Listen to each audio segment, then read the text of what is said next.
그렇지. 안쪽까지 쭉 조여주고 가슴 연 상태에서. 그렇지. 그리고 시작. 둘, 셋. 그리고 그렇지.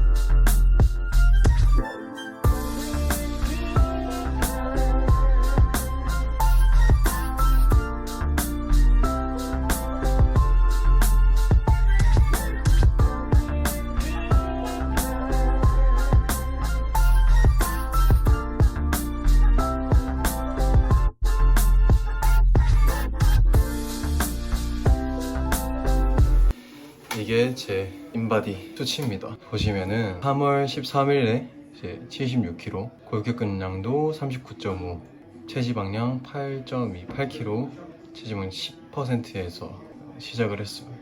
내장지방도 2레벨에서 시작을 했고요. 그 다음에 점점 이렇게 체중이 더 오르진 않았죠. 계속 빠지고 결국엔 74kg까지. 이것도 골격근량도 마지막엔 결국엔 40.5까지 4.3, 4kg나 빠졌죠. 체지방도 거의 5% 뺐습니다. 기초대사량도 물론 올랐고요. 많이는 아니지만 올랐어요.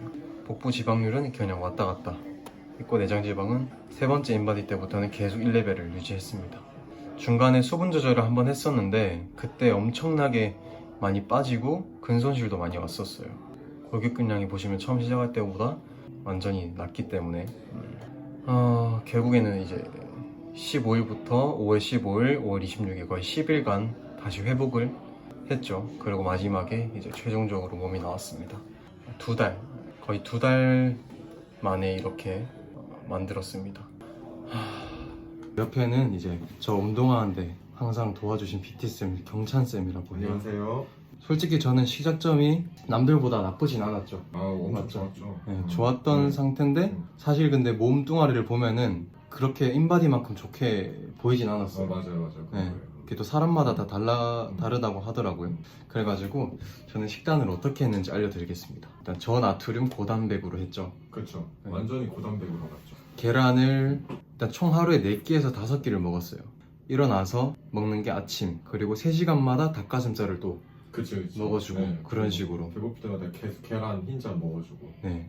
아침에 현미랑 소고기, 채소, 파프리카 볶아가지고 이렇게 한 끼를 해결하고, 소고기 단백질, 탄수화물은 현미, 그다음 채소 이런 걸로 또 영양 관리 해주고, 네, 저도 일을 하다 보니까 알바하면서 쉽게 먹을 수 있게 닭가슴살이랑 또 채소 이런 걸로 같이 먹어줬고, 고구마랑 같이 그런 식으로 5끼를 계속 먹어줬어요. 4끼에서 5끼를. 그 다음에 중간중간 배고플 때마다 계란 흰자를 최소 15개에서 30개까지 저는 하루에 그렇게 먹어줬어요. 맞죠? 그쵸. 완전히 고단백식으로 갔고.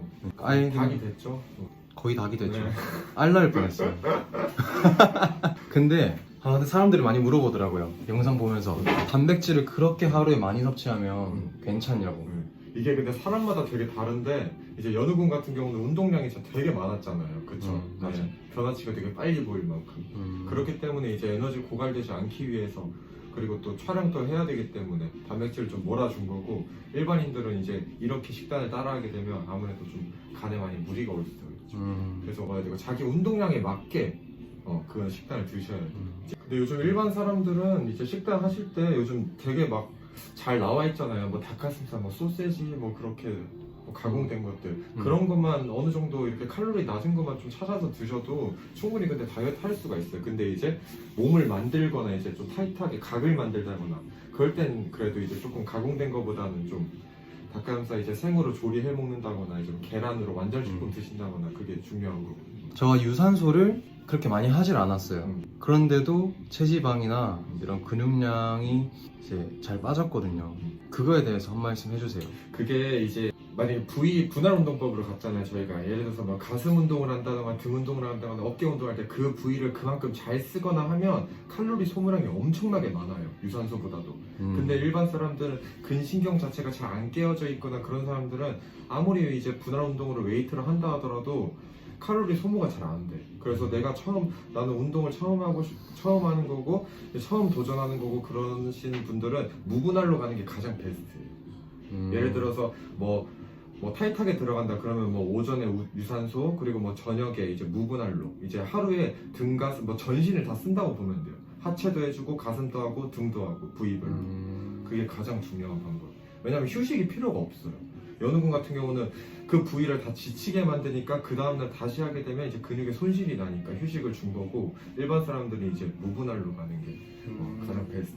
그래도 그 촬영 한 일주일 전부터는 저도 유산소를 들어가긴 했습니다. 네, 조금 더 체지방을 태우기 위해서 일단 기본적으로 유산소는 하시는 게 좋습니다. 유산소는 필수 40분 정도? 네, 유산소는 40분 정도 하는 게 되게 좋아요. 그리고 이제 처음에는 이제 좀 경사를 살짝 높인 상태로 이제 걷는 것부터 하시다가 이제 뛰는 것도 하셔야 되는데, 뛰는 걸 하셔야지 이제 둔부 발달이나 그런 데 가장 좋으니까 너무 웨이트만 이렇게 하시게 되면 오히려 몸에 그렇게 좋지는 않아요. 많이 해보셔서 알겠지만 자꾸 웨이트만 하다 보니까 이제 몸도 가동 범위도 좀 짧아지는 경우도 있고 이제 체형도 조금 이제 잘 안 잡히는 경우도 생기잖아요, 그렇죠?